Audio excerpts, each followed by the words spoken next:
کراچی کے علاقے خواستہ Brohi Goth sector 16A buffer zone UC 24 میں واقع ایک صدی پرانا قبرستان جو انتظامیہ کی عدم توجہ کی بنا پر خستہ حالی کا شکار ہے۔ علاقہ مکینوں نے سچل نیوز سے روادات سناتے ہوئے بتایا، یہ قبرستان 100 سال پرانا ہے۔ یہاں ایک بزرگ محمود شاہ بخاری کا مزار ہے۔ ان کے اطراف میں لاکھوں لوگ مدفن ہیں۔ قبرستان کی حالت زار سب کے سامنے ہے۔ شب برات کی مبارک رات کے پیش نظر کچھ روز یہاں کی صفائی ستھرائی کی گئی ہے۔ جھاڑیاں کاٹی گئی ہیں۔ قبرستان سے نکالا گیا کچرا باہر ہی پڑا ہوا ہے۔ یہ کب تک صاف ہوگا کچھ معلوم نہیں۔ قبرستان کے ساتھ ہی کچرا کنڈی بنا دی گئی ہے، جس کی وجہ سے علاقے بھر کا کچرا اس قبرستان میں آتا ہے۔ اس کی وجہ یہاں کوئی چار دیواری نہیں ہے۔ قبروں کی بے حرمتی ہوتی ہے۔ حکومت سے اپیل ہے، یہاں ہمارے پیارے دفن ہیں، خدارا یہاں سے کچرا کنڈی کو ختم کیا جائے اور یہاں اسٹریٹ لائٹس کا انتظام کیا جائے۔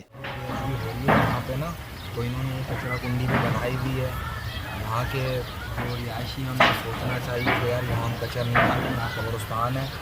اور دوسری بات یہ ہے کہ یہاں ہم کو چار دیواری کرنی چاہیے۔ بہت دیر بھی ہو رہی ہے یہاں پہ، یہاں کچرا تھا اندر نا، تو انہوں نے کچرا وغیرہ صاف کروایا، جھاڑیاں تھیں اندر، ساری صاف وغیرہ کروائی تو ہیں انہوں نے۔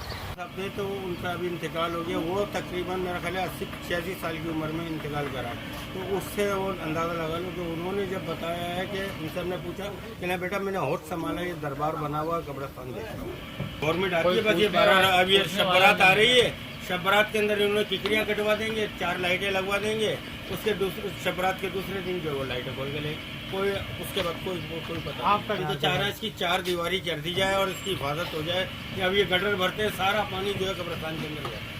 قدیمی قبرستان کی قبریں سیوریج کے پانی کی وجہ سے بھی بیٹھ گئی ہیں، کیونکہ اکثر گٹر بھر جانے کی وجہ سے سارا گندا پانی قبرستان میں داخل ہوتا ہے۔ قبرستان کے اطراف میں اگر دیواریں بنا دی جائیں تو صدقہ جاریہ ہوگا۔ یہاں سے بچے خواتین کا آنا جانا رہتا ہے، اچھی بری چیزیں ہر جگہ موجود ہوتی ہیں۔ قبرستان میں گندا کچرا، قبروں کی بے حرمتی، حکمرانوں کو اس کی جانب توجہ دینے کی ضرورت ہے۔